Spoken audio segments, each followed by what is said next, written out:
Tommy Kissinger with Tommy's Truth Talk. Thank you so very much for joining us. And we're going to be continuing in our teaching. What is our inheritance? This is going to be part 5 in the teaching. And of course, we have been reading through the writings of Dr. Stephen Jones, addressing this all-important subject. What is our inheritance? And many Christians don't even know that there is an inheritance. They're just thinking, hey, this thing is all about dying and going to heaven or going to hell forever. But there is an exciting inheritance that awaits us that is spelled out for us in the Scriptures. So before we get into this, if you wouldn't mind hitting the thumbs up button, the like button for this video. If you have not subscribed to the channel, please consider doing so. So let's get right on into this. Continuing with what is our inheritance. Psalm 2:8 tells us that the nations are our inheritance. How exciting is that? Matthew 5:5 says that we will inherit the earth. As far as our relative position is concerned, Romans 8:17 tells us that we are fellow heirs with Christ. In other words, our inheritance is not self-derived, but depends fully upon Christ receiving his inheritance as king. So when the scriptures speak to Jesus Christ, who he is and what he inherits, yes, it's speaking about him as the Messiah, but we must also realize that we are joint heirs with Christ. It's also speaking about us, the sons of God in the body of Christ. There is, however, a more basic inheritance that we must receive in order to rule the nations properly. We must be changed fully into his image so that all of our decisions and verdicts are precisely those that Christ would do if he were to make those decisions personally.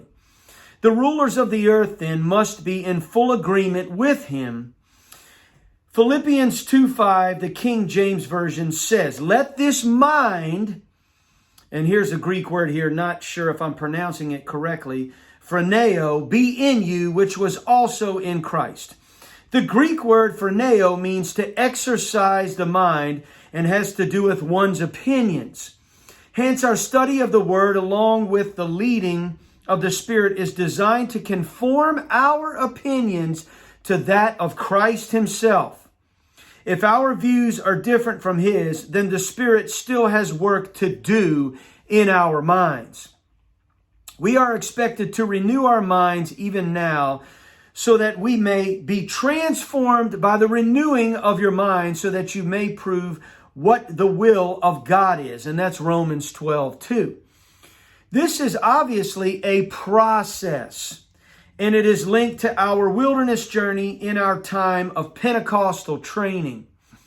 At some point, however, we will experience a flashpoint where we will be changed in a moment. 1 Corinthians 15:52. This will complete our training and allow us to reign with Christ in the fullest sense of the word. So we see that our salvation takes place in a moment of time and is also a process of being transformed. And then at a moment of time, the fullness of this process takes place with the changing of our bodies. So some put off reigning until the resurrection. Others say that we are already raised from the dead and are to reign in the earth here and now with a victorious life.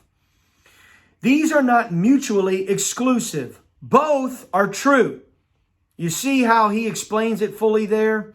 So some would say, well, is the fullness now or to come? Or maybe not that way. They would say, is the resurrection or the kingdom of God now or to come? Well, it's both. We have it now. We're in the process of fully acquiring it. And then there is a time when we will be fully manifested in this kingdom. So it is now and it is to come. Both are true. The fact that the old man has died and we have also been raised to newness of life, Romans 6:4 is the basis of our daily walk today. But This resurrection is imputed or reckoned as a legal act in the same manner that our flesh has been crucified with Christ, Romans 6:6. It is on a legal level, God calling what is not as though it were. The legal act is a decree from heaven that brings our resurrected life into existence. Existence, however, is not the same as manifestation. Paul speaks of in the scriptures a time when there will be a manifestation of the sons of God. Okay? So, note that all things came into existence when God spoke the creative word in the beginning, but not all things were manifested in the earth until its appointed time. A change of clothing. In 2 Corinthians 5, verses 1 through 5, Paul compares our bodies to clothing, tents, and houses. He says that we have an earthly tent, which is our house, but that we also have a house not made with hands, eternal in the heavens. We live in this present house or body, but our hope is for a heavenly body, a house. In this present house, we groan, longing to be clothed with our dwelling from heaven, 2 Corinthians 5:2. In other words, our hope is to have a change of clothing.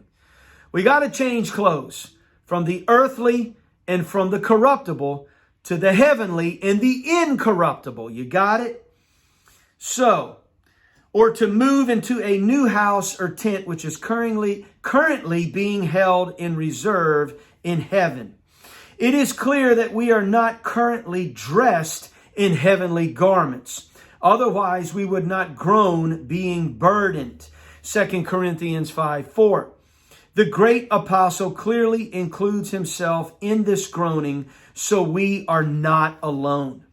And next time we'll get into how we lost the clothing that we are looking for. But for now, let us realize that that is what we are looking for, hoping for, and pressing into this high calling so that we can step into our inheritance at the appointed time, is that at some point in time, we're going to and we need to change clothing.